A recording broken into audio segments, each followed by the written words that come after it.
I was burning alive when he finally saw me. Really saw me. The Alpha who'd ordered my execution stood frozen as the flames licked my skin. His silver eyes wide with a horror that transcended cruelty. Because there, glowing beneath the fire that should have consumed me, was the mark he'd spent 2 centuries searching for, the sacred Luna symbol blazing across my collarbone like a brand from the moon goddess herself. His command had been absolute. Burn the traitor. But the flames had betrayed him instead, revealing the one truth that would shatter everything he believed about power, about destiny, about me. My name is Żmien, and this is the story of how I died to become who I was always meant to be. Before we begin, if this story speaks to your soul, subscribe and hit that notification bell, because the tales I share here are for those who believe in second chances, in hidden destinies, and in love that burns hotter than any execution pyre.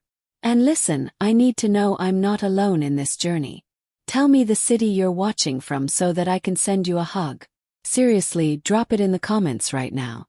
Whether you're in Tokyo, Toronto, or Timbuktu, I want to know you're there. This story gets dark before it gets light, and I need to feel your presence with me. Now, let me take you back to where it all began, to the night I learned that sometimes you have to burn to rise. The chains were iron, blessed with wolfsbane oil that seared my wrists with every breath. They'd stripped me of everything, my dignity, my rank, my name, and left me with nothing but the thin linen shift that would serve as kindling for my execution. The pyre stood in the center of the pack grounds, a monument to my alleged betrayal, built from sacred oak that had witnessed 300 years of pack justice. I'd stopped crying 2 days ago. There's only so much grief a body can hold before it starts to crystallize into something harder. Something that looks like acceptance but feels like rage frozen in time. My name is Żmien, it means time in the old Maltese tongue, and for 23 years I'd been nothing special. Not the fastest wolf. Not the strongest fighter. Not blessed with prophetic dreams or healing gifts. Just ordinary.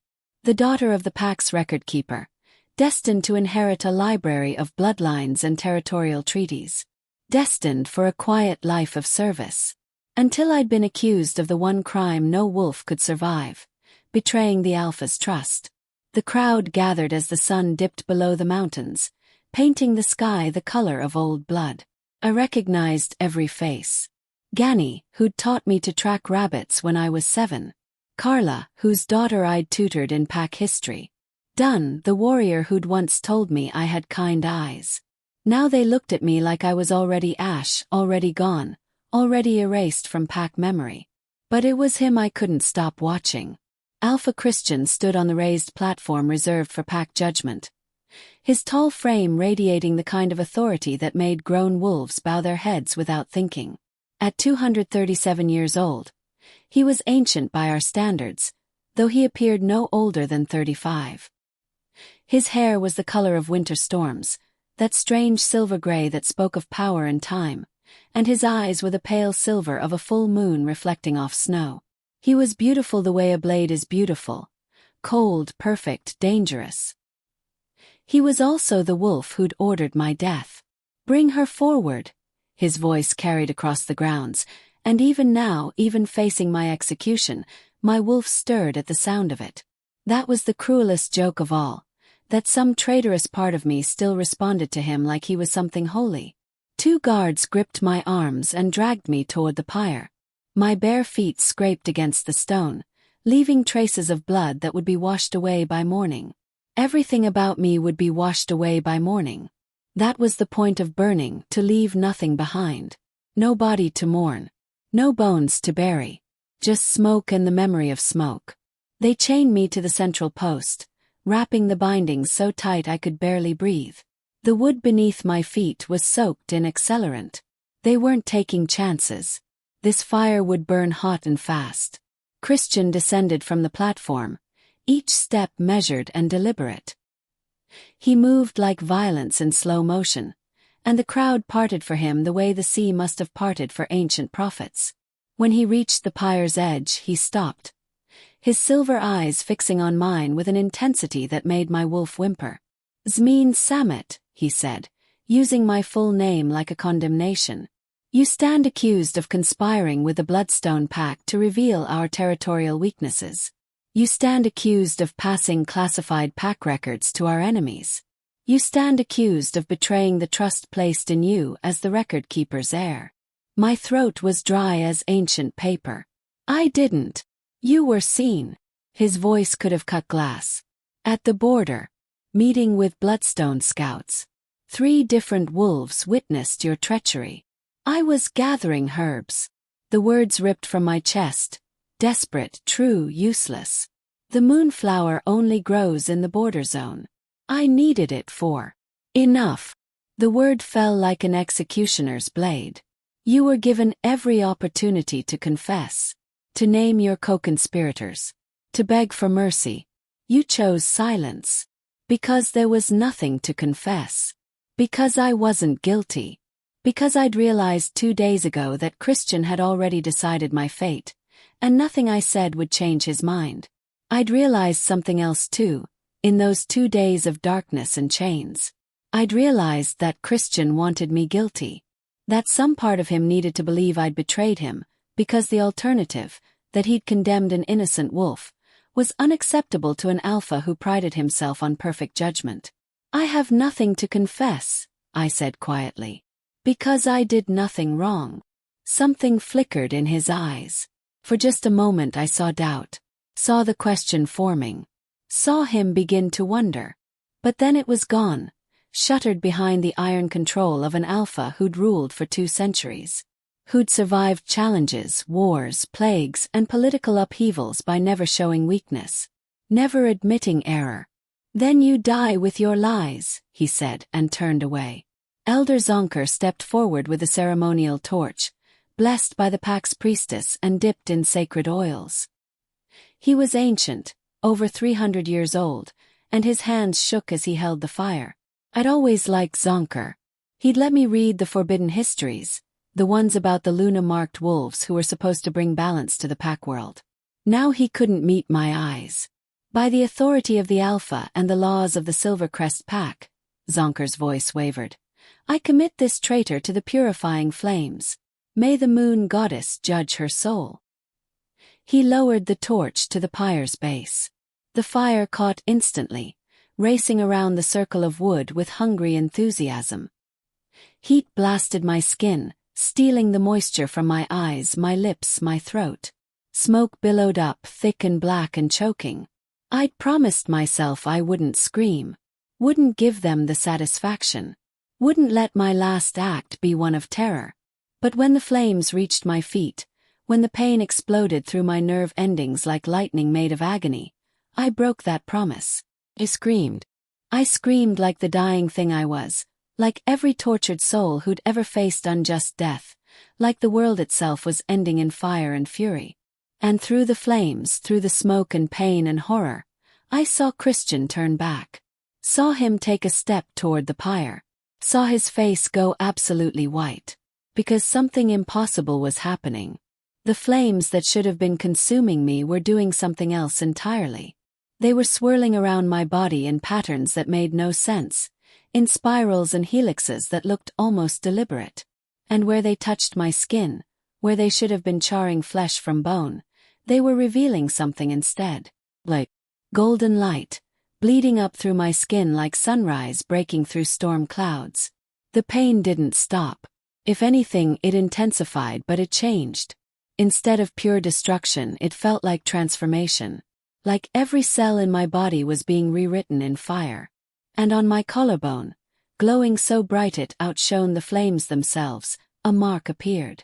A crescent moon cradling a howling wolf, surrounded by 6 stars in a perfect circle. The Luna mark. The symbol that appeared once every 1,000 years, identifying the wolf chosen by the moon goddess herself to restore balance to the pack world.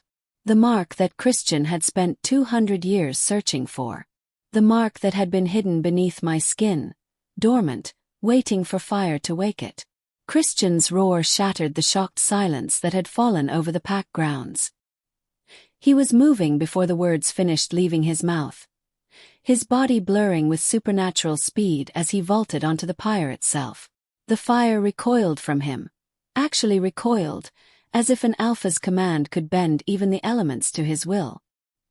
He reached through the flames and ripped the chains from the post with his bare hands, metal screaming as it shattered. His arms wrapped around my burning body, and then we were falling, tumbling off the pyre onto the cold stone ground. Someone was dumping water. Multiple someones. Buckets of it, freezing and blessed, sizzling as it hit the flames.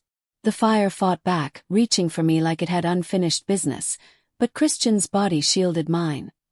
His hands frantically checking my pulse, my breathing, the mark that was still glowing on my collarbone like a brand from God herself. "No, no, no, no, no," he was muttering, the words tumbling over each other in a panic I'd never heard from him. "Not like this. Not after I, goddess above, what have I done?" My vision was swimming, the world reduced to fragments. The night sky spinning overhead. Kristjan's face above mine, streaked with soot and twisted with horror. The glowing mark on my collarbone pulsing in time with my heartbeat, visible even through my closed eyelids. "The Luna," someone whispered. "It's the Luna mark. She's the one. She's. Get the healer." Kristjan's voice could have shattered mountains. "Melita. Melita now." Footsteps thundered. Voices rising in chaos. But all I could focus on was the pain receding like a tide, leaving behind something strange and powerful and new. My skin should have been ruined, scorched beyond any healing. But as I watched with detached fascination, the burns were fading. Not healing, fading as if they'd never been. The fire had changed me. The fire had awakened me. "Stay with me." Kristjan's hands cupped my face, forcing me to focus on him. His silver eyes were wild, desperate, completely unlike the controlled alpha who'd ordered my execution. "Żmien, stay with me. Goddess forgive me, I didn't know. I didn't know it was you." I tried to speak, but my throat was charred, my voice gone. "Don't talk. Don't try to talk. Melita's coming. She'll fix this. She'll fix everything and then I..." He stopped, his jaw clenching so hard I heard his teeth crack. "Then I will spend the rest of my existence making this right." Melita appeared, the pack's master healer, her ancient hands already glowing with therapeutic energy. She took one look at the mark on my collarbone and gasped. "Alpha," her voice shook. "Do you understand what this means?" "I understand that I nearly murdered the Luna marked." His words were carved from self-hatred. "I understand that I am a fool who couldn't see what was right in front of me. I understand that I deserve whatever judgment the goddess sends." "The mark is stabilizing her," Melita said, her hands hovering over my body, reading energies I couldn't see. "The fire activated it. The transformation is incomplete, but she'll survive. The Luna mark won't allow her to die from this. It's protecting her. Protecting her." Kristjan's laugh was broken glass.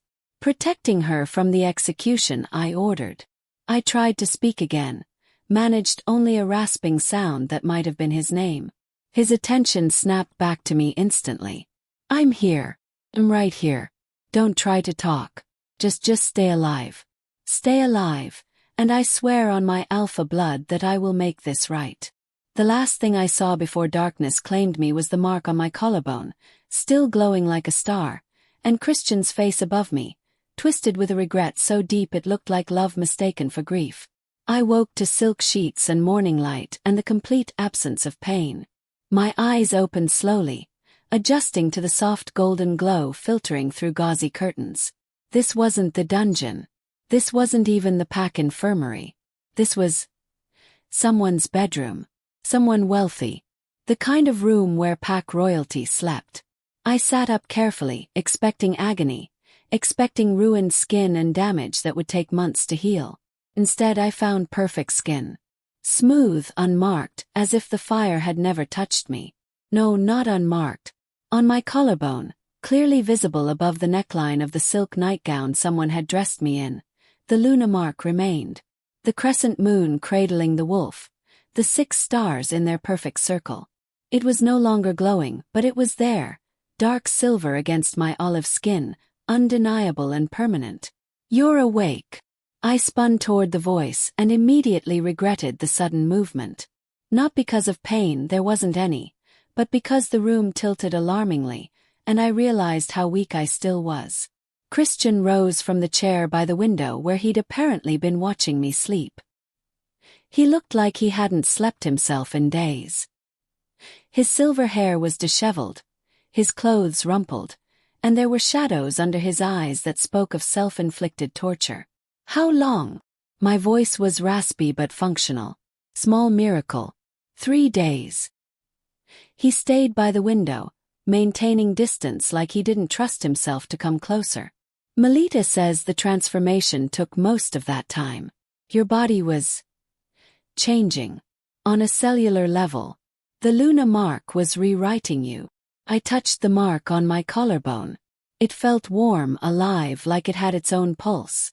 Rewriting me into what? Into what you were always meant to be.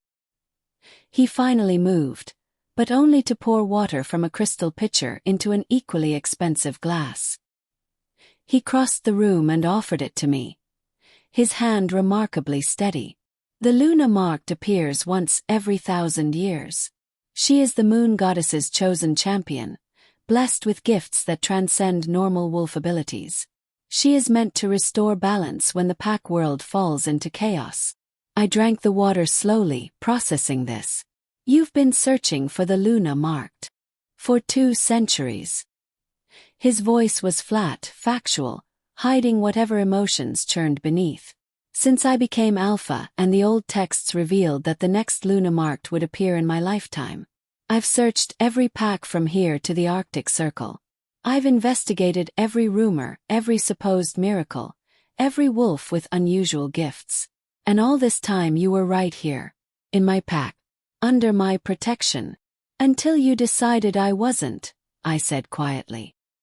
He flinched like I'd struck him. Yes. Until my paranoia and my inability to see beyond my own certainty led me to order the execution of the one wolf I was meant to protect above all others. I set the empty glass on the bedside table. My hands were steady. That surprised me. Who framed me? His silver eyes met mine, and I saw cold fury there. Done. The warrior you trusted. He was working with a faction that wanted to weaken the pack from within. They knew you had access to sensitive records. They forged evidence of meetings, paid wolves to lie about seeing you at the border. And I. His hands clenched into fists. I believed them. Because I was so certain that no one in my inner circle could be compromised. I looked for external threats and missed the rot within. Where is he now? Dead. The word was simple, final. He attacked Melita when she started asking questions about who had accused you. His co-conspirators are in custody, awaiting judgment. But it doesn't matter. None of it matters because You nearly killed an innocent wolf. I finished the sentence he couldn't. You were willing to execute me based on lies because you couldn't admit the possibility of being wrong. Yes. No excuses. No justifications. Just acknowledgement. I studied him for a long moment. This Alpha who'd held my life in his hands and crushed it. This ancient wolf who'd searched for centuries for the Luna marked and then tried to burn her alive. This man who now looked at me like I was both his salvation and his damnation. I should hate you, I said. You should. I should reject any bond the mark might create between us. You should. I should leave this pack and never look back. You should do all of that, he agreed. But I'm begging you not to. Because the mark chose you for a reason. Because the pack needs you. Because the wolf world needs you. And because He stopped, struggled, forced the words out like they were tearing him apart. Because I need to make this right. And I can't do that if you're gone. I laughed, the sound bitter and sharp. You want the chance to make it right. You want redemption. I want you to be safe. I want you to have the power you deserve. I want to spend whatever time I have left serving the Luna marked as I should have done from the beginning. He moved then, crossing the room to kneel beside the bed, his head bowed. I don't ask for forgiveness. I don't deserve it. I ask only for the chance to protect you as I swore to do 2 centuries ago, when I first learned the prophecy. The sight of an alpha kneeling was wrong on multiple levels. Alphas didn't kneel, didn't bow, didn't submit to anyone. But he was bowing to me, to the mark, to the goddess who'd chosen me. Get up, I said quietly. Żmien. Get up, Kristjan. I can't think with you kneeling like that. He rose slowly, his silver eyes never leaving mine, waiting for judgment, waiting for the sentence he knew he deserved. I touched the lunar mark again, feeling its warmth, its power, its strange certainty. Something was happening inside me, shifting, settling into place. Knowledge I'd never learned. Abilities I'd never trained. The mark was teaching me, showing me what I could become. Showing me what I needed to do. I'm not leaving, I said finally. Not because you asked me to stay. Not because I forgive you, I don't, not yet. But because the mark won't let me. Can feel it. I meant to be here. Meant to do something here. And I can't do it if I'm running. Relief flooded his face. So intense it was painful to witness. Thank you. Don't thank me. Because here's what's going to happen. I stood, surprised by how steady I felt despite 3 days unconscious. The mark was strengthening me, lending me power I was only beginning to understand. You're going to give me access to every pack record, every treaty, every piece of information you have. You're going to make me your advisor, your equal in decision-making. And you're going to learn to listen when I speak. Really listen, not just pretend to hear while you've already made up your mind. Done. No hesitation. And you're going to announce to the pack what happened. All of it. How you ordered my execution, how you were wrong, how you nearly destroyed the one wolf you were meant to protect. No hiding behind alpha pride. No saving face. He paled but nodded. Done. And finally, I stepped closer to him, close enough to see the flecks of blue in his silver eyes, close enough to watch his throat work as he swallowed.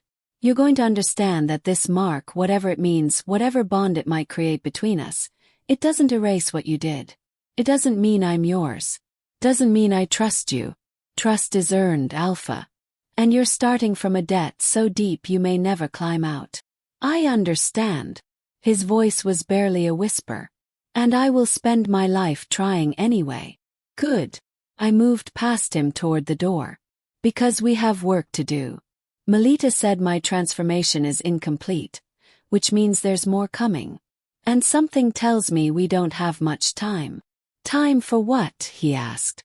I paused at the door, turning back to look at him. The mark on my collarbone was warming again, pulsing with knowledge I was only beginning to access. For whatever I was marked to prevent, I said. The Luna marked appears when the pack world falls into chaos, you said. Which means chaos is coming. And we need to be ready. The pack meeting was brutal. Kristjan had called everyone to the Great Hall. All 300 wolves of the Silvercrest pack, from the elders who remembered the last great war to the pups who'd barely learned to shift. I stood beside him on the raised platform, wearing formal dress and the Luna mark exposed for all to see. The whispers started the moment we entered. The mark was impossible to miss, glowing softly in the candlelight, undeniable in its authenticity. Every wolf over 100 years old recognized it from the ancient texts. The younger ones simply knew that something unprecedented was happening. Kristjan had refused to script his confession. I owe them the truth, he'd said. Unvarnished and complete. Now, watching him face 300 pairs of eyes, I almost admired his courage. Almost. I stand before you, his voice carried through the hall, amplified by Alpha command, to confess a crime against a pack member, crime against justice, a crime against the moon goddess herself. The hall went deathly silent. 3 days ago, I ordered the execution of Żmien Samet. I believed her guilty of treason based on fabricated evidence and false witness testimony. I did not investigate thoroughly. I did not question deeply. I allowed my certainty to blind me to the truth. He paused, and I saw the pain in the line of his shoulders. And in doing so, I nearly murdered the Luna marked, The wolf prophesied to appear once every 1,000 years, the wolf I have searched for across 2 centuries, the wolf I was sworn to protect above all others. Gasps rippled through the crowd. Several wolves dropped to their knees, their heads bowed toward me. The fire meant to execute her instead revealed her mark, Kristjan continued. Only the flames could awaken it, and only my grave error forced that awakening. I do not ask for your forgiveness. I do not deserve it. But I ask that you offer Żmien Samet, Luna marked and blessed by the goddess, your loyalty and protection. She has chosen to remain with this pack despite what I have done. She has chosen to fulfill her destiny here. And I will spend the rest of my existence ensuring she never regrets that choice. He turned to me then, and in front of everyone, this alpha who'd ruled for 2 centuries dropped to one knee. I pledge myself to your service, he said formally. My life, my power, my pack, all are yours to command. This I swear by blood and bone, by moon and stars, until death claims me or you release me. The ancient oath of alpha fealty, reserved for only the most sacred circumstances. Once spoken, unbreakable. I hadn't expected this. The mark on my collarbone blazed hot, responding to the pledge, accepting it. I felt something snap into place between us. Not the romantic mate bond some wolves experienced, but something older. Something that tied Alpha to Luna, protector to protected, servant to sovereign. I accept your oath, I heard myself say, the words flowing from somewhere deep and knowing. And I pledge in return to serve the pack with wisdom, to honor the goddess's will, and to bring balance where there is chaos. This I swear by the mark I bear. The hall erupted. Wolves howling their approval, their acceptance, their relief that their alpha had found his Luna marked at last. But beneath the celebration I felt something else. Current of unease. Of fear. Because we all knew what the prophecies said. The Luna marked only appeared in times of great darkness. Later that night, after the celebrations had died down and most of the pack had returned to their homes, I found myself in the library that had once been my domain. The room my mother had kept for 40 years before her death, recording births and deaths, alliances and feuds, the endless complicated history of wolf politics. I ran my fingers over the ancient texts, their leather bindings worn smooth by centuries of handling. I knew what I was looking for. The original prophecy. The full version, not the edited highlights Kristjan had mentioned. I found it in a volume so old the pages threatened to crumble at my touch. The text was in the old language, but the mark on my collarbone heated as I read, translating, helping me understand. In the darkest hour when pack turns against pack and the old alliances crumble, the Luna marked shall appear. She will bear the crescent and the stars, the moon and the wolf. She will walk through fire and emerge transformed. She will choose an alpha to stand beside her, or she will stand alone. And together or alone, she must face the breaking, the moment when the veil between worlds grows thin, and those who were banished seek to return. The breaking. I'd never heard that term before. It's starting. I spun to find Kristjan in the doorway, his face grim. What's starting? The breaking. He entered the library, moving to the windows that overlooked the pack grounds. I've been receiving reports for weeks. Wolves going missing near the old borders. Strange creatures seen in the dead of night. Things that shouldn't exist in this world. And last night, while you were awakening, the scouts found something in the Western Territory. He pulled a cloth bundle from his coat and unwrapped it carefully. Inside was a fragment of stone carved with symbols I didn't recognize, except the mark on my collarbone suddenly burned with recognition. This was part of the ancient seal, Kristjan said quietly. The barrier that was created 1,000 years ago by the last Luna marked. The barrier that keeps the forgotten ones locked in their void dimension. And it's breaking, I finished. It's breaking, he confirmed.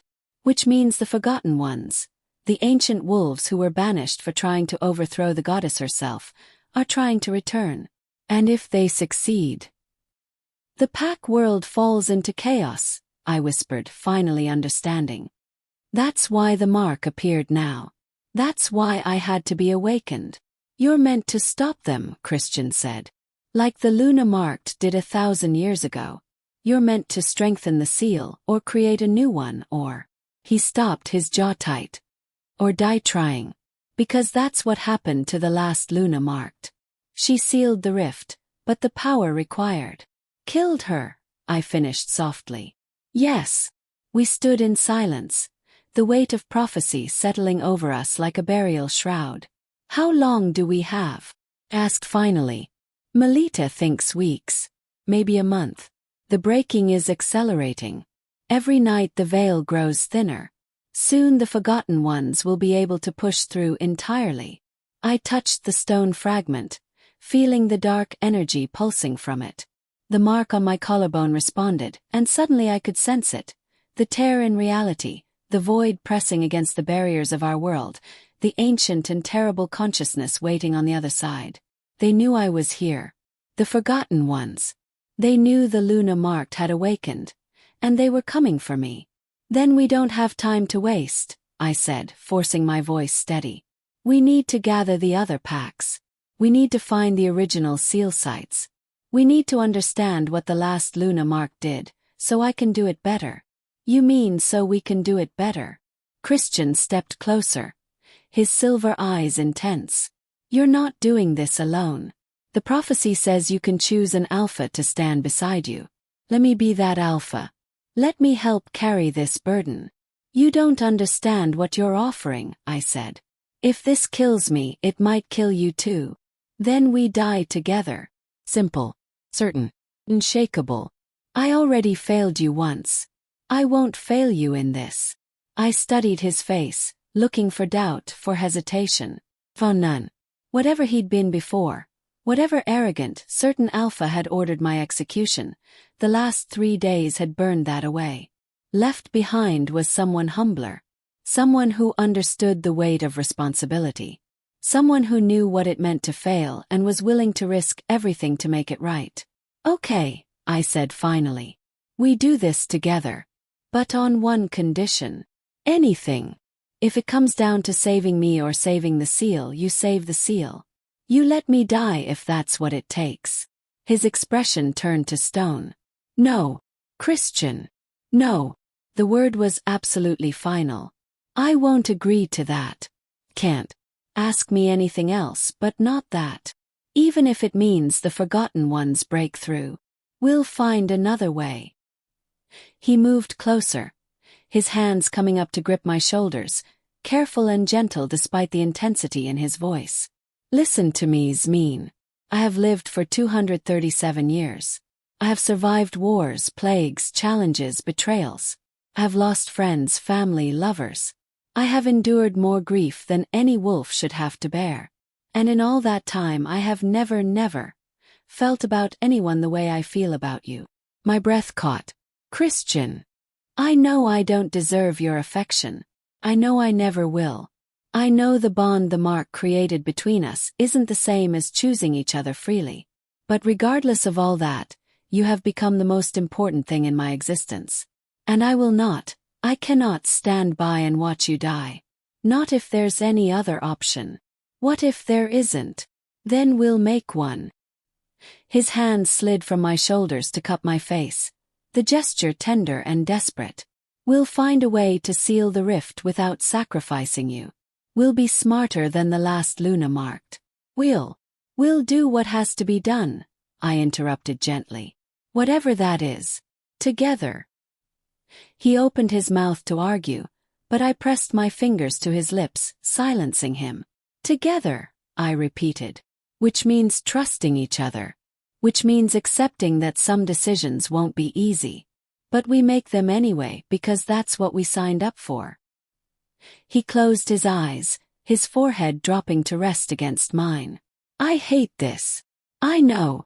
I hate that I just found you and now I might lose you. I know that too.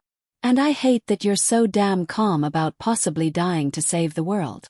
I laughed softly, surprising us both. I'm not calm. I'm terrified. But I burned alive 3 days ago and came back with the mark of a goddess on my skin. So I figure if I survive that, maybe I can survive what's coming. Or maybe I can't. But either way, I'm not going down without a fight. He pulled back to look at me, his silver eyes searching mine. You're extraordinary. You know that. I'm ordinary, I corrected. That's what makes this so strange. I'm just Żmien. Just the record keeper's daughter. Just a wolf with no special talents who happened to be in the wrong place at the right time. You walked through fire and emerged with a goddess's mark. There's nothing ordinary about you. The fire chose me. The mark chose me. I didn't choose any of this. But you're choosing how you respond to it, he said quietly. You're choosing courage over fear. Purpose over safety. That's not ordinary. That's heroic. I wanted to argue. Wanted to deny it. But the mark on my collarbone pulsed warm, and I realized that maybe he was right. Maybe heroism wasn't about being special. Maybe it was about being ordinary and choosing to rise anyway. We should get some rest, I said finally, pulling away from his touch because if I stayed there any longer I might do something stupid. Like kiss him. Like forgive him completely before I was ready. Like forget that 3 days ago he'd ordered my death. Tomorrow we start planning. Tomorrow we figure out how to save the world. Tomorrow, he agreed. But he didn't move toward the door. Just stood there, looking at me like I was something precious and breakable and worth more than his ancient life. Kristjan. I'm sorry. The words came out broken. I know I've said it before, but I need you to know. I am so deeply, profoundly sorry for what I did to you. For what I almost took from the world. From the pack. From myself. And I will spend the rest of my days trying to be worthy of the second chance you've given me. The apology settled between us, real and raw and painfully sincere. I know, I said softly. And maybe someday I'll be able to hear those words without remembering the feel of chains and the smell of burning wood. But not yet. Right now all I can do is move forward. All I can do is focus on what's coming. That's more than I deserve, he said. Thank you for even that much. He left then, closing the library door quietly behind him.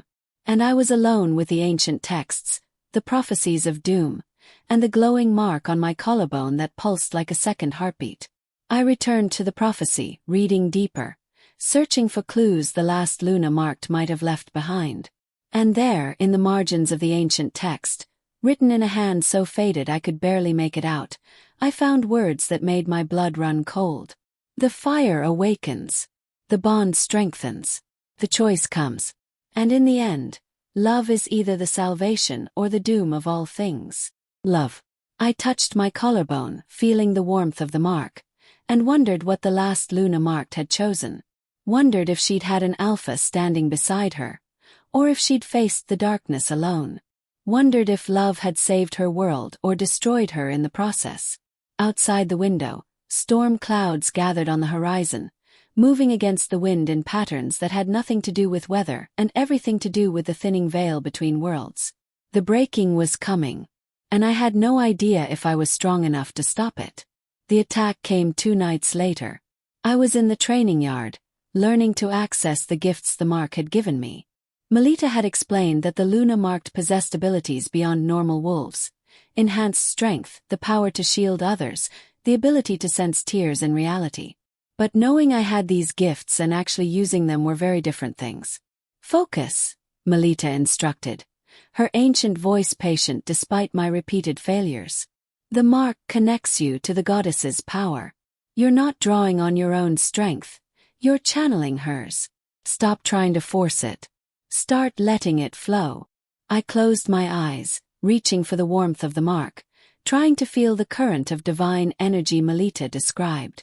For a moment I thought I had it, a golden thread of power that sang through my veins like music made of light. Then the warning bell shattered the night. My eyes snapped open.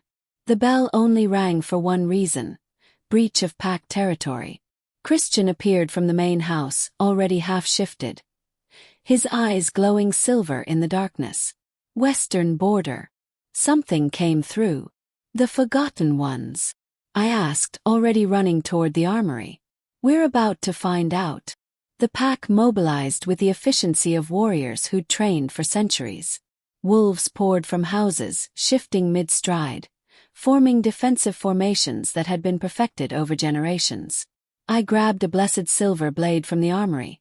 I couldn't shift as easily as the others yet, not with my transformation still incomplete, and followed Kristjan toward the western territory. The forest felt wrong. That was the first thing I noticed as we ran. The trees were too quiet. No night birds. No insects. Even the wind had died, leaving a silence so complete it felt like the world was holding its breath. There, one of the scouts, a young wolf named Siku, pointed toward a clearing ahead. The breach opened 5 minutes ago. Nothing's come through yet, but... He didn't finish the sentence. Because something was coming through now. The air in the clearing rippled like water, and a tear appeared, a vertical slash in reality that glowed with sickly purple light. And through that tear something crawled. It had been a wolf once. Maybe. But whatever it was now defied all natural law. Its body was wrong. Too many joints, limbs that bent in directions that shouldn't be possible, skin that seemed to phase between solid and smoke. Its eyes were empty voids, and when it opened its mouth, the sound that emerged was like screaming and laughter and pure madness woven together. A forgotten one. Or at least a fragment of one. Scout, perhaps. Testing the breach. Hold position, Kristjan commanded. His alpha voice cutting through the terror that wanted to root us in place. Wait for my signal. But the creature wasn't waiting. It moved with horrible speed, crossing the clearing in seconds, heading straight for the youngest wolves in our formation. The mark on my collarbone exploded with heat. I moved without thinking, my body responding to instincts I didn't know I had. The blessed blade sang as I drew it, and golden light erupted from the mark, flowing down my arm, coating the weapon in divine fire. The creature lunged at Siku. I intercepted. The blade met twisted flesh, and the creature screamed, a sound that made my ears bleed, a sound that was felt more than heard. But the blessed silver enhanced by the mark's power did what normal weapons couldn't.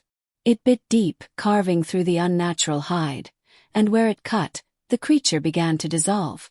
Not die. Dissolve. Like it was being unmade at the molecular level. The mark can destroy them. Melita's voice rang out from somewhere behind me. The Luna's power unravels their existence.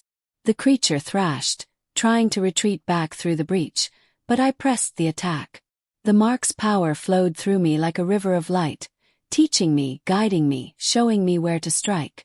I moved in patterns I'd never learned, fighting with a grace and precision that wasn't mine but somehow was. The blade found the creature's center, the nexus where reality bent around it, and I drove it deep. The creature exploded into purple mist and was gone. The clearing fell silent again, except for the ragged breathing of the pack warriors and the crackling energy of the still open breach. I turned toward the tear in reality, the blade still glowing in my hand. The mark on my collarbone burned so hot I thought it might scar me all over again. But with the heat came knowledge. I could seal the breach. The mark showed me how. But it would cost me. Not my life. Not yet. But something precious nonetheless. Piece of my humanity. A fragment of the ordinary girl I'd been before the fire. Every seal would cost me more. Every breach I closed would transform me further. Until eventually, there might not be enough of Żmien left to remember who she'd been. Do it, Kristjan said quietly. He'd moved to stand beside me, his hand finding mine, lending me his strength. I'm with you. I nodded and reached for the breach. The mark's power flowed through me, golden and pure and absolutely merciless. It wrapped around the tear in reality, stitching it closed with threads of divine light. The breach fought back, the forgotten ones on the other side pushing, trying to keep it open, trying to force more of themselves through. But the Luna's power was older, stronger, and it would not be denied. The tear sealed with a sound like reality sighing in relief. The purple light faded. The wrongness in the air dissipated. And I fell to my knees, gasping, as something inside me shifted and changed and became irrevocably different. Kristjan caught me before I hit the ground. I've got you. I've got you. Did you feel that? asked, my voice shaking. Did you feel what it took? I felt it. His arms tightened around me. And I'm sorry. I'm so sorry that this is what you have to sacrifice. It's just beginning, I whispered, looking at the place where the breach had been. That was only one. There will be more. Hundreds more before this is over. And each one will take a piece of me. Then we'll make sure you don't face them alone, he said fiercely. Every breach, every battle, the pack will be with you. I will be with you. You won't carry this alone. Around us, the pack was gathering, their eyes on me, their expressions a mixture of awe and concern. They just watched me destroy a forgotten one and seal a breach in reality. They'd just seen the Luna marked in action. They'd also seen what it cost me. Luna's mean. Elder Zonker stepped forward, his ancient voice carrying authority. The pack stands with you. Whatever sacrifices must be made, we make them together. This is our fight as much as yours. The elder speaks truth, said Carla, the she-wolf whose daughter I'd once tutored. We won't let you face this alone. One by one, the pack members echoed the sentiment, pledging their support, their strength, their willingness to fight and die if necessary. And standing there in the clearing where I just fought my first battle as the Luna marked, surrounded by wolves who'd witnessed my near execution and had chosen to follow me anyway, I felt something shift inside me. Not the transformation cost of sealing the breach. Something else. Purpose. For the first time since the fire, I understood why the mark had chosen me. Not because I was special. Not because I was powerful. But because I was ordinary enough to understand what was worth fighting for. Because I'd been at the bottom, chained and condemned, and I knew what it felt like to have no one fight for you. I would fight for them. For all of them. Even if it meant sacrificing every piece of who I'd been. Thank you, I said, my voice stronger now. All of you. We have a long battle ahead. But we'll face it together. The next 2 weeks were a blur of preparation. We fortified the borders, gathered intelligence from neighboring packs, sent scouts to locate other breach sites. And every night, I trained with Melita and Kristjan, learning to wield the mark's power with increasing precision. The transformations were subtle but undeniable. My senses sharpened beyond even normal wolf capabilities. I could feel the veil between worlds, sense when it grew thin, predict where the next breach might occur. My strength increased daily. And strangest of all, I'd stopped sleeping entirely.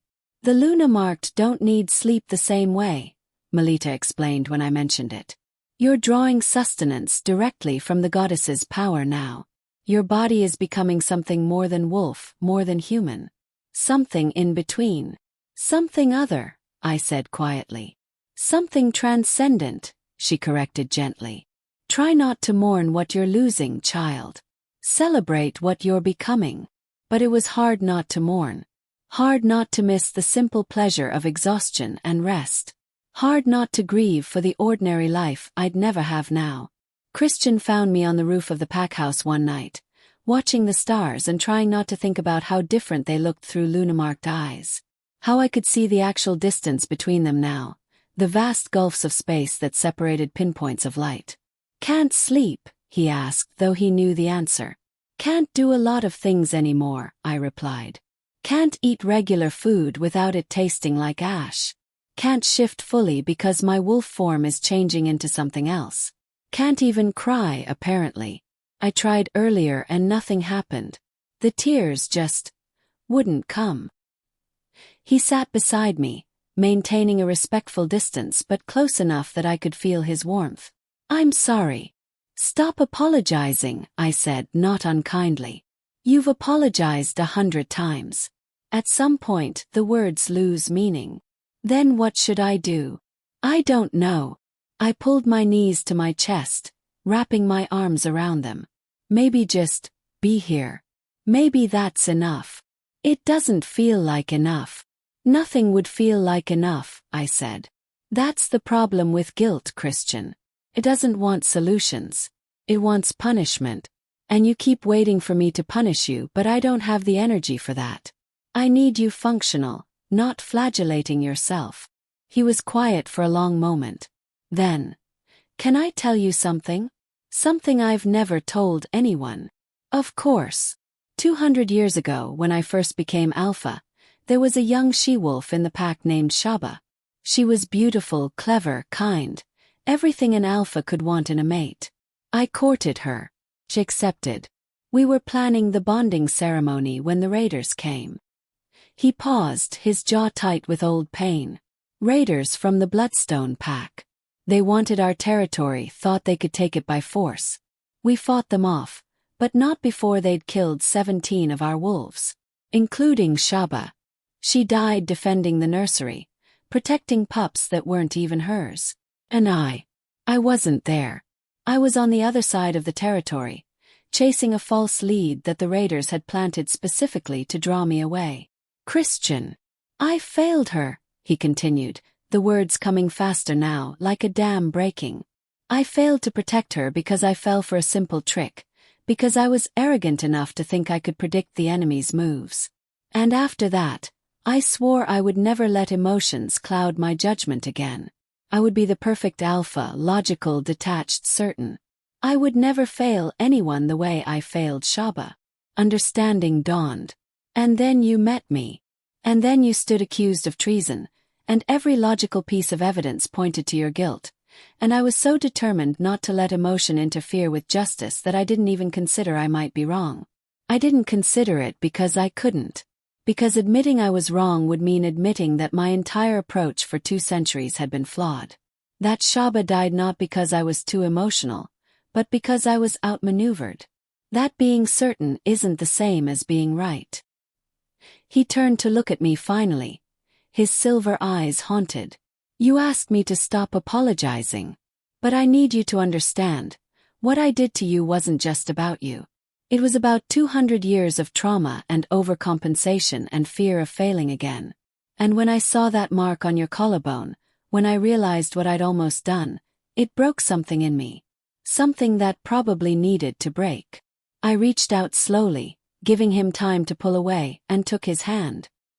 His fingers closed around mine immediately, desperately. "You know what the worst part is," I said quietly. "I understand. I hate that I understand, but I do. Because I've been watching you these past 2 weeks. And I see how you carry every pack member's pain like it's your own. How you never eat until everyone else has been fed.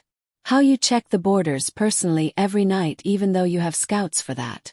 You've spent 2 centuries trying to be perfect, trying to never fail anyone ever again. And that kind of pressure, it breaks people. It breaks Alphas. I'm supposed to be strong enough to carry it. Nobody's that strong," I said. "Not for 2 centuries. Not alone. I wasn't alone. I had the pack. You had wolves who depended on you," I corrected. "That's not the same as having someone you can be vulnerable with. Someone you can fail in front of without the world ending." His thumb traced circles on my palm, the gesture absent and achingly tender. "Is that what you want to be? The person I can fail in front of?" "I think I already am," I admitted. "You failed me spectacularly. Ordered my execution. Nearly killed me. And somehow I'm still here. Still fighting beside you. Still letting you hold my hand on a roof in the middle of the night. Why?" The question was barely a whisper. "Why are you still here?" I looked at the mark on my collarbone, glowing softly in the starlight. "Honestly, I don't know if it's my choice anymore. The mark binds us. The prophecy binds us. The coming war binds us. But somewhere in all of that binding, I think I'm starting to choose you anyway. Not because I have to. Not because the goddess demands it. But because when you're not drowning in guilt and 200-year-old trauma, you're actually kind of remarkable." He laughed, the sound broken and genuine. "Kind of remarkable. High praise. Don't let it go to your head," I said, but I was smiling. Actually smiling. The first real smile since the fire. "You're still on probation. You still have to earn back my trust. But maybe we can do this. Maybe we can save the world without destroying each other in the process." "I'd like that," he said quietly. Then even quieter. I'd like to deserve you someday. Work on deserving yourself first, I advised. The rest will follow. We sat in comfortable silence after that, watching the stars, our hands intertwined. And for the first time since my transformation began, I felt something close to peace. It didn't last. The alarm bells rang again at midnight, but this time, they rang from 3 different border stations simultaneously. The breaking was accelerating. 3 breaches at once should have been impossible. The veil shouldn't have been thin enough yet. But as Kristjan and I raced toward the eastern border, the largest breach, according to the scouts, I could feel it. The fabric of reality was unraveling faster than any prophecy had predicted. They're coordinating, I gasped as we ran. The forgotten ones. They're not just pushing through randomly anymore. They're choosing weak points, attacking simultaneously to divide our forces. Which means they're intelligent, Kristjan said grimly. And strategic. We're not just fighting monsters. We're fighting generals. We burst into the eastern clearing and found chaos.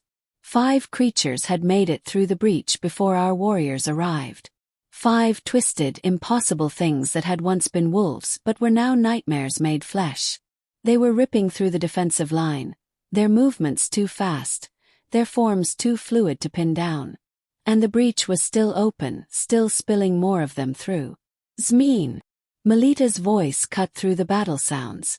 She was in the center of the fighting, her healing magic keeping wounded wolves alive long enough to retreat. The breach is anchored. It won't close on its own. Anchored. That was new. That was worse. I drew the blessed blade and felt the mark ignite. Golden light poured down my arm, coating the weapon, turning it into an extension of the goddess's power. Around me, warriors were falling. Siku was down, his leg torn open. Carla was fighting off 2 creatures at once, her movements desperate and defensive. We were losing. Everyone fall back. Kristjan's alpha command cut through the chaos. Fall back to the second line. Żmien, I'm getting you to that breach. You can't. Melita protested. If it's anchored, destroying the anchor will. I know what it will do. I shouted back, already moving toward the breach. 'Cause I could feel it. The anchor was on the other side, in the void dimension where the forgotten ones waited. And to destroy it I would have to go through. I would have to enter their realm. Kristjan shifted mid-stride. His wolf form massive and silver-gray, ancient power made manifest. He crashed into the creatures guarding the breach, his jaws closing around the throat of one, his claws ripping through another, creating an opening. Now, he roared, the word barely recognizable through his wolf form. Ran. The blessed blade led the way, cutting through the creatures that tried to stop me. The mark's power flowed through every strike, every movement, every breath. I was becoming something more than myself with each step. Less Żmien, more Luna, more weapon, more sacrifice. I reached the breach and didn't let myself hesitate. I jumped through. The void dimension was everything nightmares were made of, and nothing the mind could fully process. Purple light that hurt to see. Gravity that pulled in 6 different directions. And in the distance, towering shapes that radiated malevolence so pure it felt like drowning in hatred itself. The forgotten ones. True ones. The generals. The gods who'd challenged the moon goddess and lost. They saw me. All of them. Their attention focused on me like the weight of dead stars, and I understood in that moment why the last Luna marked had died. Not because she was weak, but because standing in the presence of these beings was like standing at the epicenter of oblivion. Their very existence was antithetical to life. The new marked one. A voice spoke directly into my mind, bypassing my ears entirely. Come to seal what cannot be sealed. Come to die as the last one died. I'm not here to seal anything, I thought back, surprised by how steady my mental voice was. I'm here to destroy your anchor. Foolish. The anchor is part of me. To destroy it you must wound me. And I am Salvator, the eternal, the unkillable, the... Found the anchor. It was a fragment of Salvator's essence, a piece of his consciousness given form and wedged into the breach to keep it open. It pulsed with the same purple light as the void, beautiful and terrible and absolutely vital to his plan. I drove the blessed blade into it.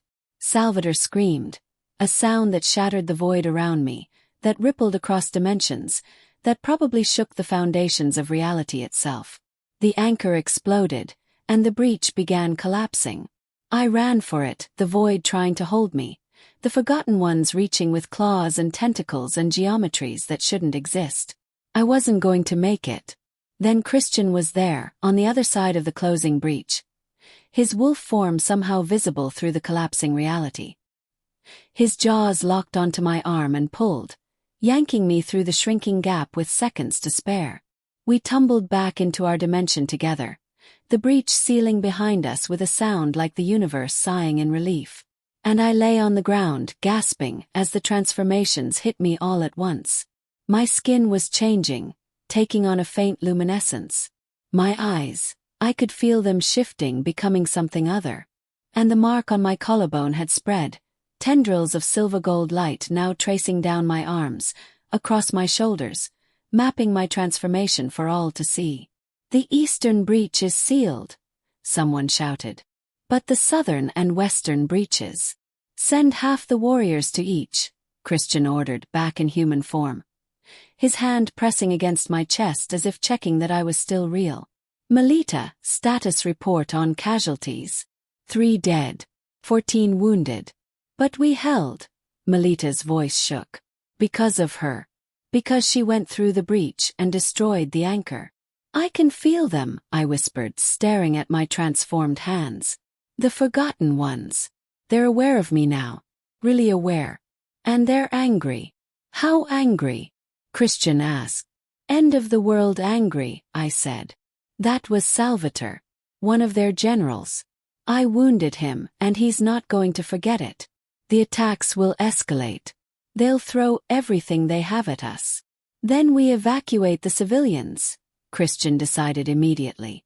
"We send the elders, the pups, anyone who can't fight to the sanctuary bunkers. This territory becomes a war zone." "Alpha," Elder Zonker approached, his ancient face grave. "If we're facing the full wrath of the Forgotten Ones, we can't do this alone. We need the other packs." "The other packs hate us," Kristjan said bluntly. 3 of them have territorial disputes with Silvercrest. 2 refuse to acknowledge my authority.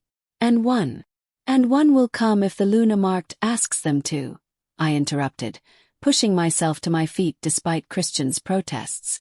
"They'll come because this isn't about pack politics anymore. It's about survival. And if they won't listen to an alpha, maybe they'll listen to a goddess's chosen." Kristjan looked at me. Really looked, taking in my transformed appearance, the new marks spreading across my skin, the otherworldly glow in my eyes. "You're not well enough to travel. You just survived a void dimension and destroyed an anchor. You need to rest." "I don't rest anymore, remember?" I said, managing a weak smile. "And we don't have time. How long until the next major attack?" Melita consulted the runes she'd been casting. 2 days. Maybe 3. They're regrouping after losing the anchor, but when they come back, it will be with overwhelming force. Then I leave at dawn, I decided. I'll visit each pack personally. I'll convince them to send warriors. And I'll be back before the attack comes. "You're not going alone," Kristjan said immediately. "I can move faster alone." "I don't care. You're not going alone." His voice held that edge of absolute command that made even alphas bow.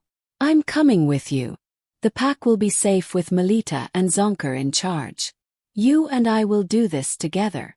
I wanted to argue, wanted to insist I could handle it. But the truth was, I didn't want to go alone. Didn't want to face the other alphas, some of whom were known for their hostility toward Luna-marked wolves, without someone at my back. "Fine," I conceded. "But we do this my way. No alpha posturing. No territorial challenges. We go as supplicants, not conquerors." "Agreed," he said, though the word clearly cost him. Alphas weren't built for humility. But he was learning. We were both learning. The journey took 2 days and tested every ounce of diplomatic skill I didn't know I possessed. The Bloodstone Pack, the same one I'd been falsely accused of conspiring with, received us with open hostility until their alpha, a scarred warrior named Gerald, saw the Luna mark and dropped to one knee so fast he bruised bone. "Forgive our ignorance," he said formally. "We were not informed the Luna marked had awakened. Of course we will send warriors. 50 of our best." The Silverstream Pack, led by Alpha Maria, was more practical. "What's in it for us?" she asked bluntly. "Why should we risk our warriors for Silvercrest's problems?" "Because it's not Silvercrest's problem," I explained, letting the mark glow bright enough to hurt human eyes. "The Forgotten Ones don't care about pack territories. Once they break through completely, they'll destroy every pack, every city, every living thing in this dimension. This is everyone's war." She considered this, then nodded. 30 warriors. And I'm coming personally. I want to see these Forgotten Ones for myself. The Iron Paw Pack nearly killed us. Their alpha, a vicious brute named Hami, had spent the last century nursing grievances against Kristjan over a territorial dispute that predated my birth. When we arrived, he shifted immediately and attacked. Kristjan met the challenge, and the two alphas tore into each other with the savage efficiency of predators who'd been waiting for this fight for 100 years. Blood painted the ground. Bone cracked. And I let them fight for exactly 1 minute before I'd had enough. The mark flared, and I channeled its power into a shield that separated the two alphas with a wall of golden light that neither could penetrate. "Enough!" My voice carried the weight of divine authority, and even the alphas froze. "Hami, you have every right to hate Kristjan, but your vendetta ends now. We're facing extinction. Either you put aside your grievances and fight with us, or you stay here and die when the Forgotten Ones come for your pack next. Choice. Choose quickly." Hami glared at me with pure hatred. But slowly, reluctantly, he bowed his head. 10 warriors. That's all I'll spare. 20, I countered. And you come too. We need every strong alpha we can get. 15. And I don't come. Final offer. Done.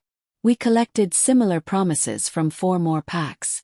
By the time we turned back toward Silvercrest, we had commitments for 200 additional warriors. A massive force by pack standards, though I had no idea if it would be enough. "You did well," Kristjan said as we ran through the night, pushing our transformed bodies to supernatural speeds to make it back before the attack. "Better than well. You convinced packs that have been enemies for centuries to fight together." "I just told them the truth," I said. "That we all die if we don't cooperate. Leaders have been telling people that truth for millennia. Most people don't listen." He glanced at me, his silver eyes warm in the moonlight. "There's something about you, Żmien. Something beyond the mark. You make people want to be better, want to rise to the occasion. Or maybe they just recognize that I'm too stubborn to accept failure," I said wryly. "Maybe that too." We ran in comfortable silence for a while, eating up the miles between us and home. Then Kristjan spoke again, his voice careful. "When this is over, if we survive, what will you do?" The question caught me off guard. "I don't understand." "The Luna marked is a temporary position. Once the breaking is stopped, once the seal is reinforced, the mark will fade. You'll return to being just Żmien again. So what will you do? Stay with the pack? Leave? Travel?" He paused, struggling with words. "I just want to know if there's a future where you stay." I'd been trying not to think about the future. About what came after. About whether there would even be an after. "I don't know," I admitted. "I can barely imagine surviving the next week, let alone planning for what comes after.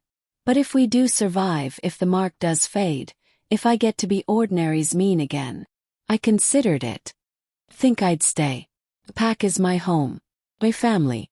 Despite everything that happened, I can't imagine leaving." "Even with me there?" he asked quietly. "The alpha who nearly killed you.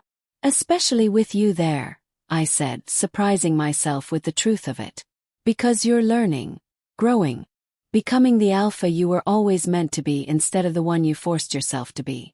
And I want to see who you become when you finally forgive yourself for Shaba's death. He stumbled, this ancient alpha who never missed a step, and stopped running. I stopped too, turning to face him. How did you know about Shaba? Finished. You told me. On the roof. Remember? No, I mean, how did you know that's what this is really about? That I've never forgiven myself for failing her. Because I recognize the look, I said gently. I've seen it in the mirror enough times.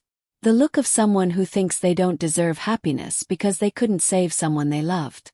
But Kristjan, holding on to that guilt doesn't honor Shaba's memory. Living fully, loving openly, being the alpha she believed you could be. That's the real tribute. You sound very wise for someone who's only 23, he said. His voice rough with emotion. I burned alive and came back marked by a goddess, I pointed out. That kind of experience ages you. He laughed, the sound genuine and warm, and then did something I hadn't expected. He kissed me. Not the desperate, terrified kiss of someone trying to hold on to something precious, but the soft, wondering kiss of someone discovering something new, something possible, something worth the risk. I kissed him back, letting myself feel it, the attraction I'd been denying, the connection I'd been fighting, the possibility that maybe, just maybe, we could be more than Alpha and Luna marked. More than prophecy and duty. We could be Kristjan and Żmien. Two wolves who'd found each other in fire and chaos and chose to hold on anyway. When we finally pulled apart, his forehead rested against mine. His breath warm on my lips. I'm going to earn this, he said quietly. Earn you. Even if it takes another 200 years. You've got about 3 days, I teased. Because that's when the final battle comes. Then I'd better make them count.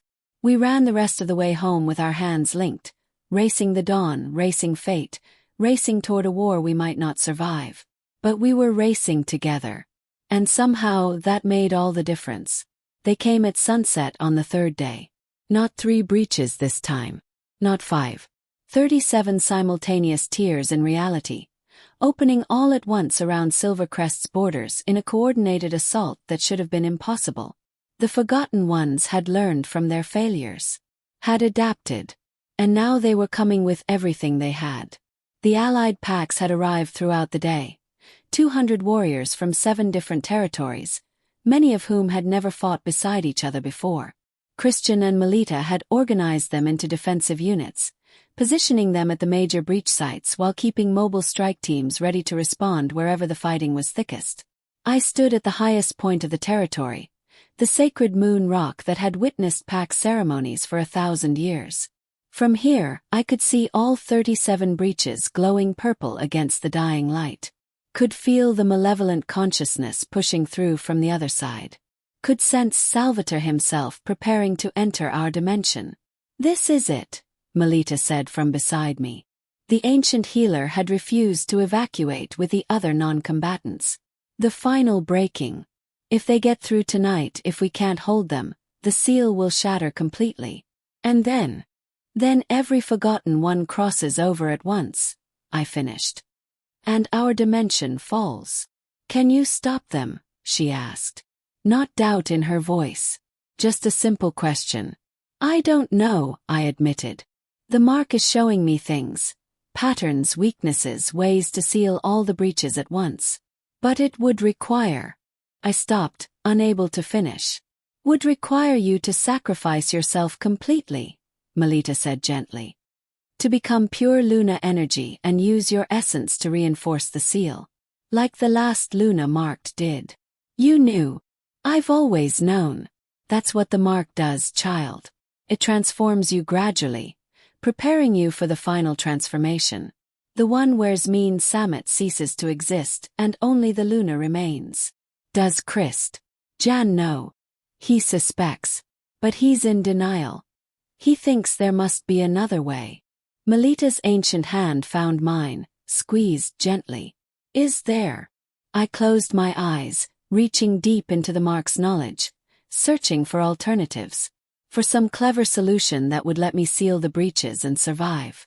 For a loophole in a prophecy written by a goddess. No, I whispered. There's no other way. If I want to seal the breaking permanently, I have to become the seal. I have to give up everything I am. Then the question becomes, Melita said quietly, is the world worth that price? I looked out at the breaches, at the warriors gathering to defend their homes, at the packed grounds where children played and elders told stories and ordinary wolves lived ordinary lives. Looked at Kristjan, directing troops with the confidence of a true leader, finally becoming the alpha he was always meant to be. Yes, I said. The world is worth it. They're all worth it. Good, Melita said. Because they're coming through. The breaches exploded outward simultaneously, and the forgotten ones poured into our dimension like a flood of nightmares. Hundreds of them. Thousands. More than we could possibly fight, more than any defense could hold. And leading them, towering above even the largest creatures, was Salvator himself. He'd taken a form our minds could almost process. Vaguely humanoid, if humans were 3 stories tall and made of purple starlight and malice. Where he walked, reality fractured. Where he looked, wolves fell to their knees, overwhelmed by his presence. Luna marked. His voice boomed across the battlefield, heard by everyone, felt in bones and souls. You wounded me. You destroyed my anchor. You dared to enter my realm and strike at me. For this, I will make your death last centuries. I will tear you apart across dimensions.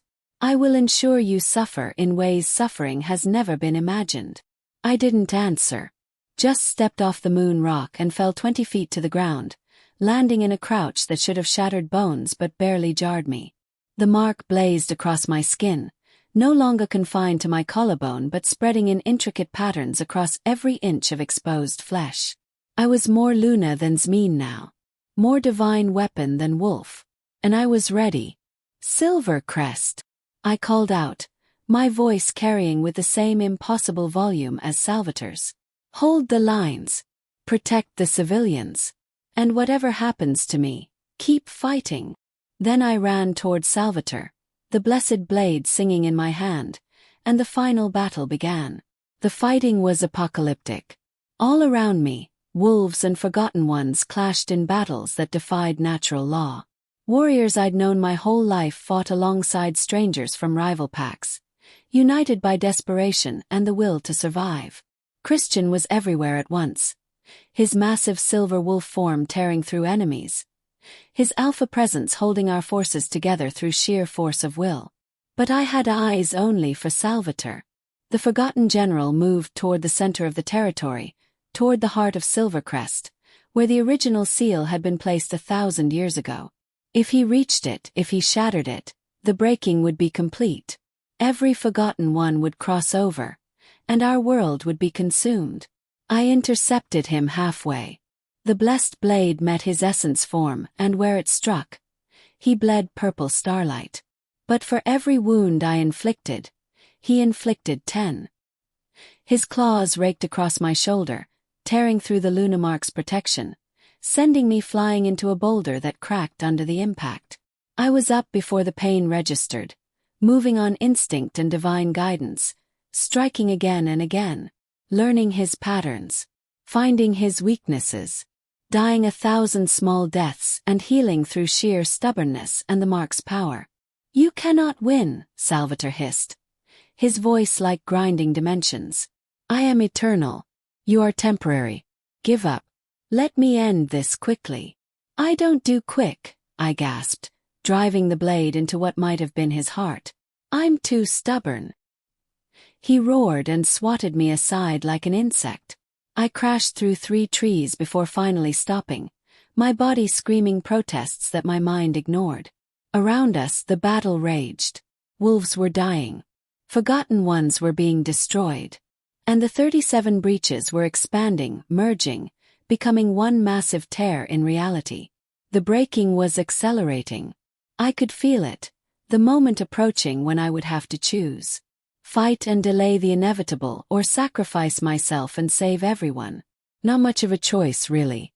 Żmien. Kristjan's voice cut through the chaos. He appeared at my side in human form, bleeding from a dozen wounds. His silver eyes wild with fear. "Don't you dare. Whatever you're thinking, don't." "You know what I have to do," I said, letting him pull me to my feet. "No. There has to be another way. We can hold them. We can. Kristjan." I cupped his face with my hands, forcing him to look at me. Really look. We both knew this was how it would end. The prophecy was clear. The last Luna marked gave her life to seal the breaking. I have to do the same. "Then I'm coming with you." His hands covered mine, holding them against his face like they were the only things keeping him anchored. "Whatever it takes. Whatever the cost. I'm not losing you. You have to let me go," I whispered. "You have to let me do this. Because if you don't, everyone dies. Pack. The wolves. The whole world. You know I'm right." "I don't care about right." His voice broke. "I care about you. I just found you. I just started to understand what we could be. I can't lose you now." "You're not losing me," I said, though we both knew it was a lie. "You're letting me become what I was always meant to be. You're letting me save the world. That's not losing. That's loving me enough to let me be heroic." Tears tracked through the blood and dirt on his face. "I don't want you to be heroic. I want you to be alive. Can't have both." I kissed him then, one last time, pouring everything I felt into it. All the might-have-beens.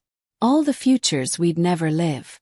All the love I'd started to feel for this broken, beautiful Alpha who'd tried so hard to be perfect and finally learned to be real instead. When I pulled away, I saw Melita approaching with something wrapped in ancient cloth. "The heart of the original seal," she said, unwrapping it to reveal a crystal that pulsed with golden light. "The last Luna marked left it behind. Said the next Luna marked would know what to do with it." I took the crystal, and knowledge flooded through me. Instructions. Ritual. The final transformation.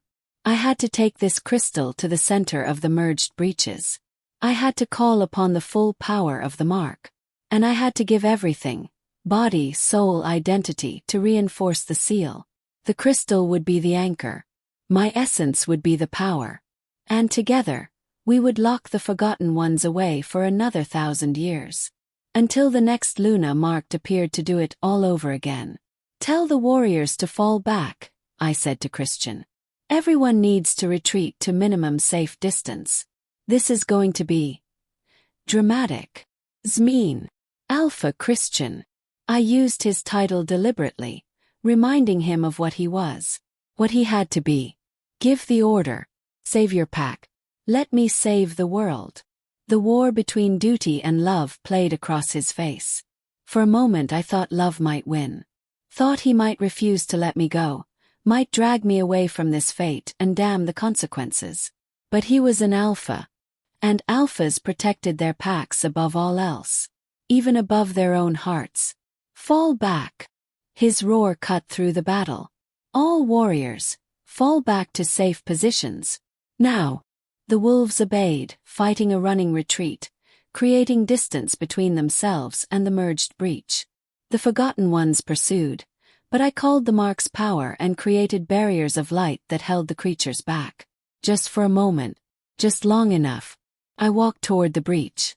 Toward Salvatore, who waited at its center like a spider in a cosmic web. "So the little Luna finally understands," he said, his terrible voice almost gentle. "You've come to die. I've come to win," I corrected. "There's a difference." I raised the crystal and it began to glow. The mark on my skin answered, light spreading from the patterns until my entire body was luminous. I could feel myself beginning to dissolve, beginning to transform from solid matter into pure energy. It hurt less than I expected. Or maybe I just experienced so much pain in the last weeks that this felt almost gentle by comparison. "You cannot seal me," Salvatore snarled. "I am eternal. I am. You're a prisoner," I said quietly. "And this is your cell. You've been locked away for 1,000 years, and you'll be locked away for 1,000 more. And someday, another Luna marked will come and lock you away again. That's your eternity. Not freedom. Not victory. Just an endless cycle of being defeated by ordinary wolves who choose to be extraordinary. I drove the crystal into the breach, into the heart of the breaking. And I let go. The transformation took me all at once. Żmien Samet, daughter, wolf, Luna marked, dissolved into golden light that spread across the breach like healing spreading across a wound. The crystal amplified my essence, weaving it into the fabric of reality, stitching the dimensions back together. I felt Salvatore trying to hold the breach open, felt him pouring his power against mine. But he was trying to break. I was trying to heal. And in the end, healing is always stronger than destruction. The breach sealed. All 37 of them simultaneously, stitched closed by golden light that looked like the sun rising over darkness. And I was freewhere, nowhere, not dead, not alive, something else entirely. I was the seal itself. My consciousness spread across the barrier between dimensions, eternal and watchful and absolutely alone. I could see everything from this place between worlds.